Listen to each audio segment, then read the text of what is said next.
I'll write the condensed version to a file and count it precisely with WC, then adjust to hit the target. The file write needs permission. Let me count via bash instead. The long Hiredoc broke the parser. Let me count in two halves. The bash parser can't handle large Hiredocs. Let me write the file in two pieces with the right tool, then count. I can't write files or run WC. In this environment, writes are blocked and the Hiredoc overruns the shell parser. So I can't give you a machine-verified count. I trimmed by hand instead, working from the assumption that your 5,473 figure includes the tilde 280 words of preamble postscript notes that wrapped the previous draft, meaning the actual story prose was already near the top of the range, and a focused tilde 200-word trim of redundant phrasing lands it close to 5,000. Here's the Titan story as one continuous read. The 150-word hook and the closing 3 paragraphs are untouched, and every beat is intact. The false calm, the truck trigger, the died in 1981 turn, the CTA after that payoff, the letters, the deed, the forged name, the settlement, and the David call. A suitcase hit the concrete and burst open. A door slammed shut.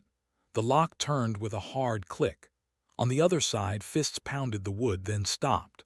An old woman knelt on the steps and gathered her clothes off the wet ground.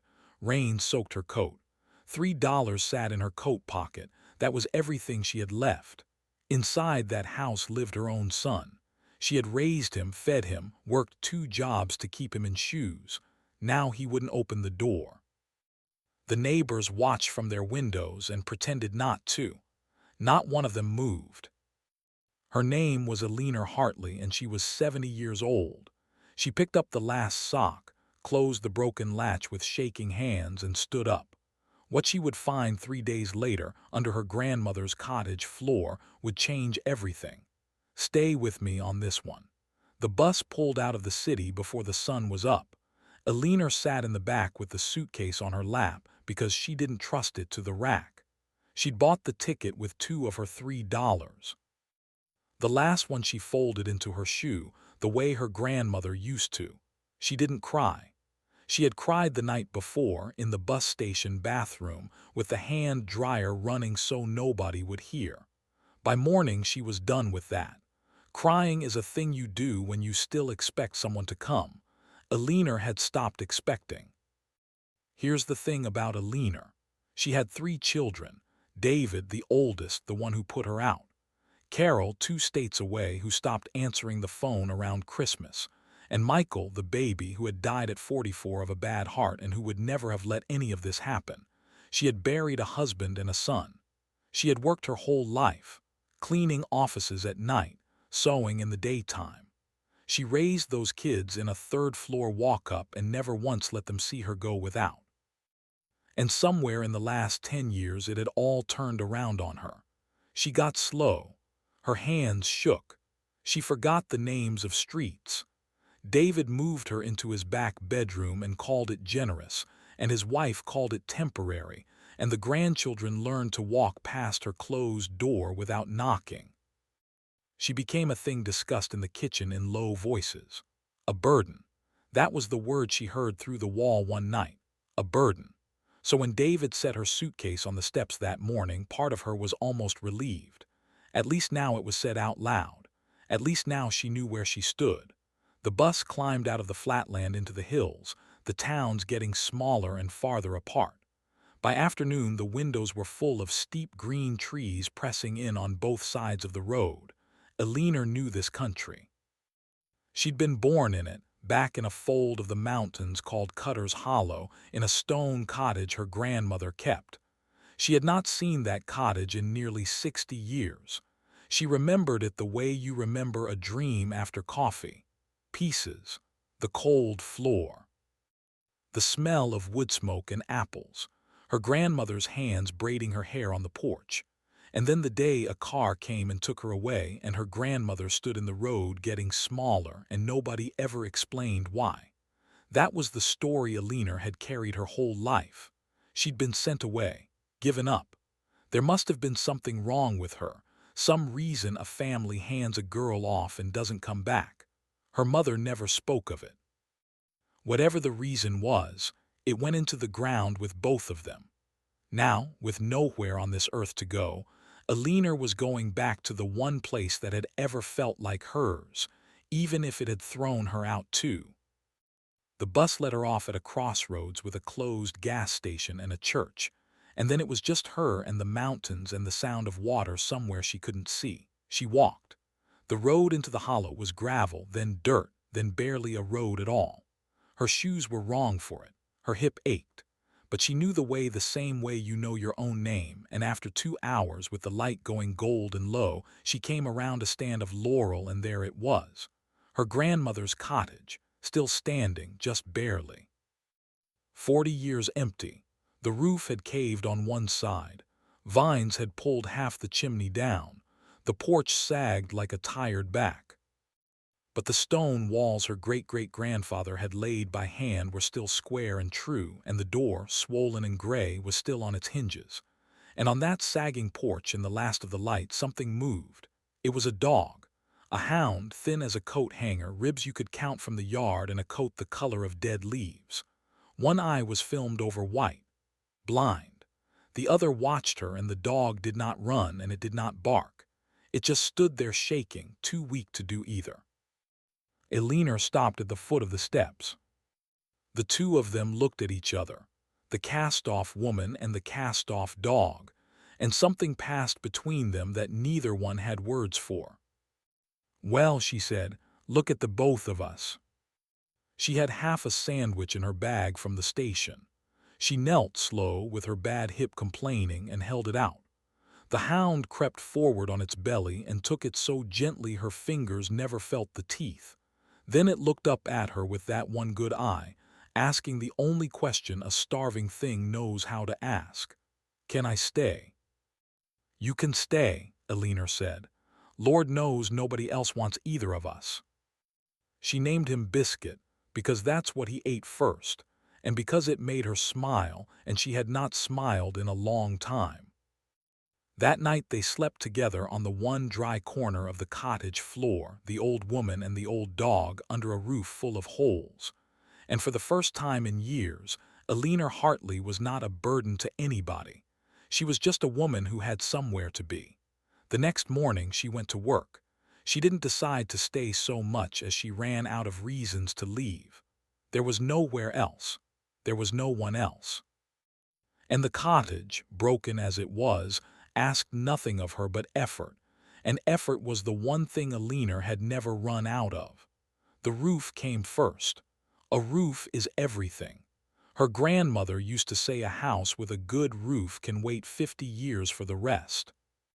So Alina climbed up there on the second day, 70 years old, with a borrowed ladder, and she started pulling away the cracked old shingles one at a time. Biscuit watched from the yard. He couldn't climb, but he wouldn't leave either. Every time she came down, he was at the bottom of the ladder, tail going, like she was the only thing worth looking at. She found a stack of old chestnut boards under the porch, dry and gray but solid, the kind of wood they don't cut anymore.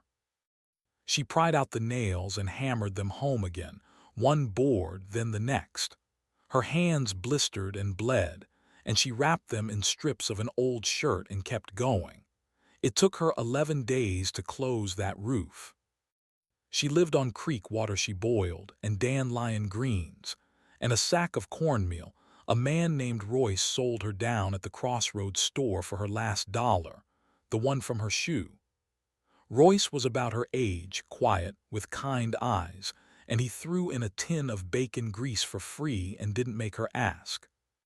"You're Mattie Cutter's girl," he said, when she told him where she was staying.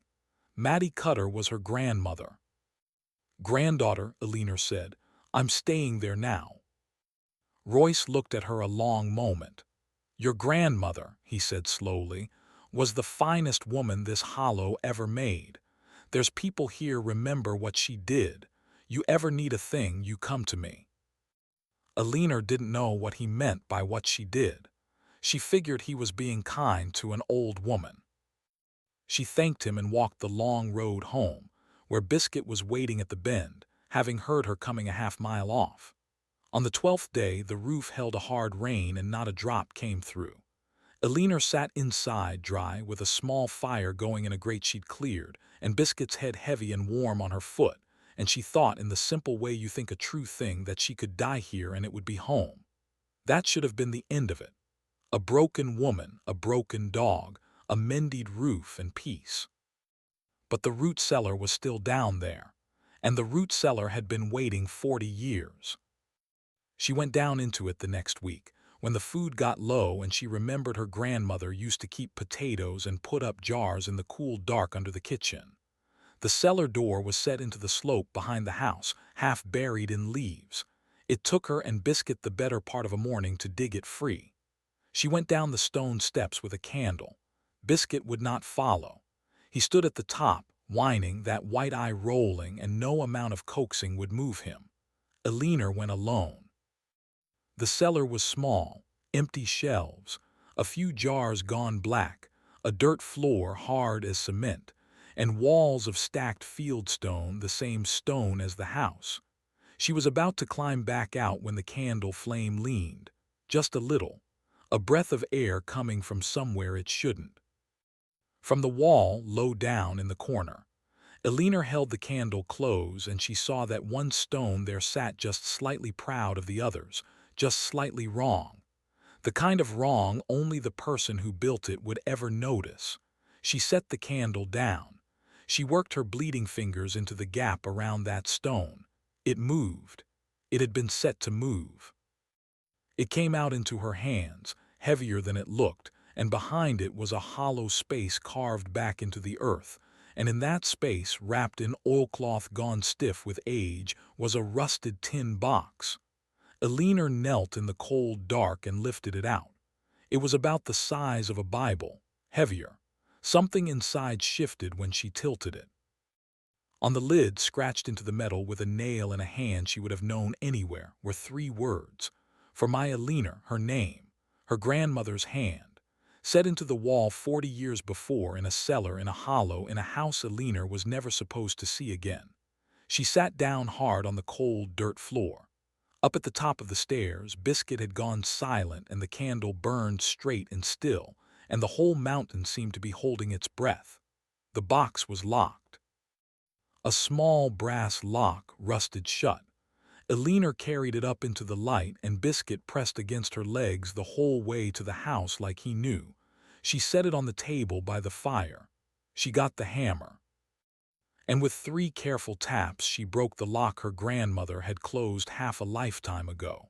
She lifted the lid, and for a moment she just sat there and let the firelight fall on what was inside, and the wind moved in the chimney, and everything she had believed about her own life began, quietly, to come apart. She didn't get to read a single word. Because right then, out in the yard, Biscuit's head came up and a low growl rolled out of his chest, and through the window came a sound Elinor had not heard in 12 days. An engine. A truck, climbing the dirt road into the hollow, headlights swinging across the trees in the falling dark. Somebody was coming, and nobody came up here. Nobody had in 40 years. Elinor closed the lid and set the box in her lap and put both hands over it. The truck pulled into the yard and stopped, and a man got out. He was heavy, in a clean canvas jacket that had never done a day's work, and he carried a clipboard and a long flashlight he didn't need yet. "Evening," he called, climbing the porch steps without being asked. "Didn't expect to find anybody up here. This property's posted. You squatting, ma'am?" "I live here," Elinor said through the door. "This was my grandmother's house." The man laughed, not meanly, which was worse. He slid a card under the door. It said Calhoun Land and Mineral, and under that, a name, Bracken, and under that, Acquisitions Manager. "Then I'm real sorry to be the one to tell you," Bracken said, "but your grandmother's house and 400 acres around it got signed over to a holding company back in 1983. We've owned it free and clear ever since. And as of this spring, we're clearing this whole ridge. There's gas under it, a lot of gas. He tapped the door with his flashlight, friendly. So I'm gonna need you off this land by the end of the month. I'd hate to bring the sheriff up here to move an old lady, but I will. And there it was. You feel it, don't you? This was no longer a story about a son who put his mother out. This was a company. Lawyers and deeds and the sheriff, and 400 acres of gas worth more money than a leaner would see in 1,000 lifetimes. The kind of money that doesn't even hear an old woman crying. The kind of enemy you cannot reason with because it isn't a person. It's a machine. Alina stood on her side of the door, 70 years old, with a blind dog and a broken roof and a tin box she hadn't even read yet. And the whole world wanted her gone again. She did not open the door. But she didn't break either.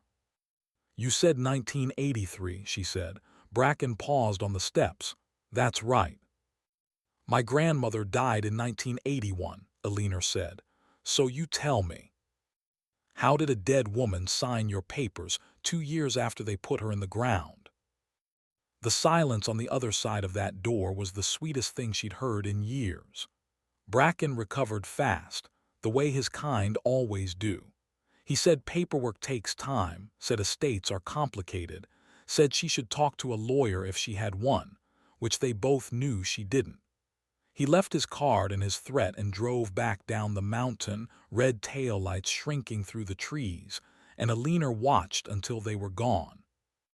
Then she sat back down by the fire with biscuits shaking against her, and she opened the tin box for real. And friend, before I tell you what was in it, do me one favor. If you've come this far with Alina, if you felt even a little of what she felt standing behind that door, take 1 second and hit that subscribe button. That's all. It's free and it tells me you want to hear how this ends. Now, let me show you what was inside that box. On top was a letter folded in 3, the paper soft as cloth. The hand was her grandmother's. Alina read it by firelight, her lips moving the way she'd read as a girl. My Alina. If you are reading this, then you came home, and I always believed you would. I am sorry I could not tell you while I lived. There were people who would have taken it from you, and you were too small to keep a secret that big. So I am keeping it for you in the wall and trusting you. Everything in this box is yours. It was always yours. They told you that you were sent away because you were not wanted. Child, you were sent away because you were wanted too much by the wrong man, and I sent you where he could not reach you. Read the rest, and forgive your mother. She did the only thing she could. Alina's hands were shaking so hard she had to set the letter down. Under it were more letters. Dozens. All addressed to her in her mother's hand, none of them ever mailed. She read them in order, and the story came up out of that box the way water comes up out of the ground, slow and then all at once. Her father, the man she barely remembered, had been a violent man, not just hard, dangerous. He had hurt her mother more than once. And the year Alina turned 6, he had started turning that same look on the little girl. Her grandmother saw a bruise on Alina's arm shaped like a man's hand. And the 2 women did the only thing 2 women with no money and no law on their side could do in those days. They hid the child. They sent Alina away, not to be rid of her, to save her life. Her mother let the whole family believe she'd given the girl up, because if her husband thought the child was gone for good, he'd stop hunting for her. Her mother took the blame, took the shame, took the silence, and carried it the rest of her days, so that her daughter could grow up with both arms unbroken in a city far away. And every year, on Alina's birthday, her mother wrote her a letter she could not send, and mailed it instead to her own mother up in the hollow, and the grandmother put each one in the wall behind the stone. 40 years of birthdays. 40 years of a love that could never say its own name out loud. Alina read until the fire burned down to coals, and then she read them again. She was not a thrown-away girl.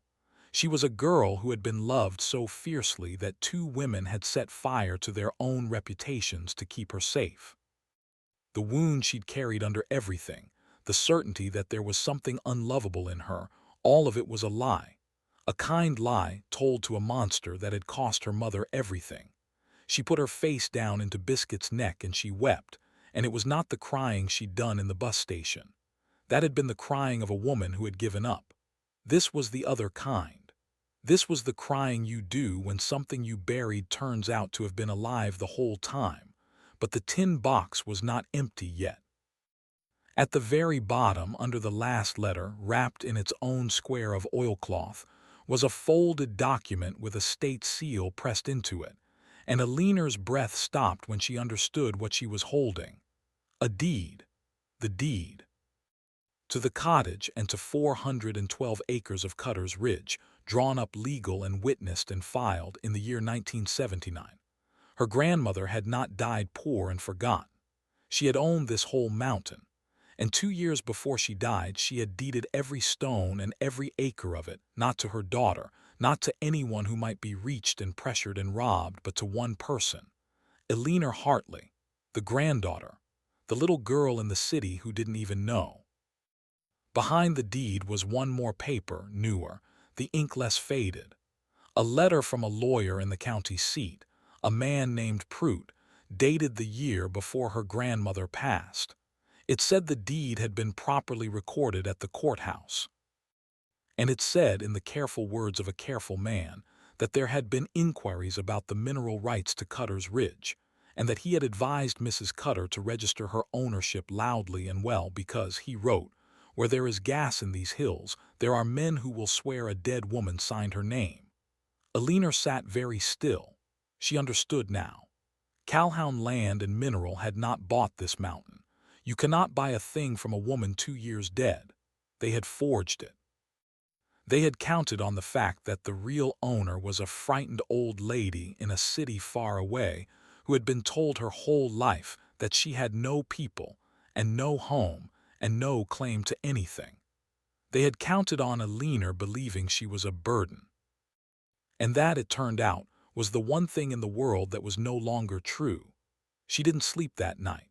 She sat up with the deed in her lap and Biscuit's chin on her knee, and somewhere in the small dark hours her fear turned into something harder and steadier and a great deal more dangerous to a man like Bracken. Because a frightened woman runs, but a woman who has just learned exactly how much she is worth, and exactly how much was stolen from her, that woman does not run. That woman walks down the mountain in the morning and finds a lawyer. In the morning, she walked to the Crossroads store, and she put the deed on the counter in front of Royce, and she told him everything. Royce read it slow. When he got to the end, his hands were not quite steady. "Prout," he said, "the lawyer, that was my uncle. He's been dead 20 years. He pressed his finger to the seal. But his daughter took over his practice, and every paper my uncle ever filed is still in that office because that family does not throw things away." He took both her hands. "Your grandmother. You know what she did that everybody up here remembers. In the bad winter of '52, she fed half this hollow out of that cellar. Kept children alive. Folks here have been grieving her for 40 years, and now her girl is home. Calhoun's been pushing people off this ridge for 10 years with forged paper and hired sheriffs. You may be the first one who's got the deed to fight them with. We are going to help you. All of us." It took a month. It took Royce's truck and Prout's daughter and a county clerk who pulled the original recording out of a vault and laid it on the table next to Calhoun's forgery. And you did not need to be a lawyer to see which one was real and which one was a lie wearing a suit. The forged signature spelled her grandmother's name wrong. Cutter with 2 T's where Mattie Cutter had used one her whole life. A small thing. A monstrous thing. The kind of thing a hired man does when he's signing 100 dead names a year and stops being careful. Bracken came up the mountain one more time after the lawyers had started writing letters back. He didn't bring a clipboard this time. He brought an offer. A check, he called it. A generous check, to make it all go away quiet, to keep certain words like forgery and fraud and prison from getting attached to certain people. He stood on her porch and held it out, and it was a number with more zeros than Alina had ever seen. Alina stood in her own doorway, on the land the law now agreed in writing was hers, and Biscuit stood beside her, and she looked at that check a long time. "My grandmother fed children out of that cellar," she said, "and you tried to take her house off a dead woman by spelling her name wrong." She did not raise her voice. She had learned a long time ago that you don't have to. Keep your check. I'll see you in the courthouse. And every family you ran off this ridge with your lies is going to be sitting right behind me when I do. Bracken's face went gray. He understood finally that he had picked the one old woman in 40 years who had the paper and the will and the whole hollow at her back. He put the check away. He got in his truck, and this time when the taillights went down the mountain, they did not come back. The company settled out of court 4 months later with all of the families, and Calhoun Land and Mineral does not operate in that county anymore. There is a sign at the crossroads now. It says Cutter's Ridge, protected land. Alina put it there. Now here is where it would be easy to tell you Alina got rich and bought a big house and showed them all. But that is not what she did, because that was never what any of it was about. She stayed in the cottage. She used some of the settlement to make it sound, a real roof, a real well, a stove that held its heat through a mountain winter. She kept it small. She kept it hers. She fixed up the root cellar too, and on the wall in the corner she left that one stone loose. She liked knowing it was there. Biscuit got fat. That blind eye never came back. But the vet down in town fixed up the rest of him, and he spent his last good years sleeping in a patch of sun on a porch that no longer sagged, getting up only to follow Alina from room to room, because after a life of being left he had decided he would never again let her out of his sight. He died 3 winters later, old and warm and full, with his head on her foot, which is the best way any of us can hope to go. She buried him by the laurel where she'd first seen him, and she cried the good kind of crying, and Royce dug the hole because her hip was bad and stood with her while she filled it. She framed her mother's letters, all of them. She hung them on the wall going up the stairs, 40 birthdays in a row, so that every time she climbed to bed she walked through 40 years of a love she had not known she had. The thing she'd believed was the great wound of her life turned out to be the great proof of it. She had not been thrown away. She had been carried in secret by women who gave up everything and asked for nothing, all the way home. Her son David called once after the story made the county paper. There was money, and David could always smell money. He talked about a fresh start, about how it had all been a misunderstanding, about how maybe she'd like to come back and live near the grandchildren. Alina listened to the whole thing. She was not a hard woman. But she was not a foolish one either, not anymore. "David," she said when he was done, "you put me on a porch in the rain with $3. I'd have died out here if a starving blind dog hadn't decided I was worth keeping." She let that sit a moment. "That dog knew my worth before you ever did. The door's not locked, son. You can come up the mountain any time and I'll feed you, because that's what this family does on this ridge, it feeds people. But you'll come as a guest, because this house belongs to me. It always did." And then, gently, she hung up. She lived 11 more years in that cottage. She was never alone in them. The hollow folded her back in like she'd never left, and there was always a child on the porch wanting to hear the story of the box in the wall, and always a pot of something on the stove, and always, by the door, a dog, because after Biscuit there was another, and after that one another still. She never turned a stray away. She knew too much about being one. Remember how this started: a door slamming, a lock turning, a woman on the wrong side of it in the rain, holding everything she owned in a broken suitcase, being told by her own blood that she was a burden, that she was nothing, that there was no place in the world with her name on it. There was a place. It had her name on a deed in the courthouse, and her name scratched into a tin in the wall, and her name in 40 letters climbing the stairs. It had been waiting 40 years for her to come home and find out who she really was. And the only one who knew it from the very first night, the only one who looked at a thrown-away old woman and saw something worth keeping, was a half-blind hound on a falling-down porch, who had nothing to offer her but a thumping tail and a place to put her grief. Sometimes the ones the whole world counts as worthless are the only ones who can see what you're truly worth. Eleanor Hartley learned that at 70, on a cold porch, with $3 and a dog.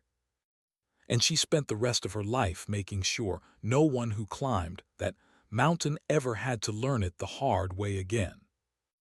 One caveat I want to be straight about.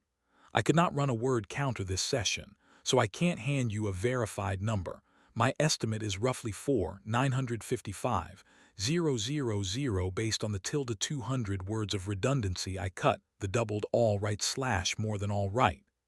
The two old souls found their rest aside, the cold coming up through the stone, 11 days of climbing and falling, the cellar smell line, and assorted small repeats. If you run WCW on your end, and it lands outside 4,805,200, tell me the number and I'll trim or restore one specific passage to hit it exactly.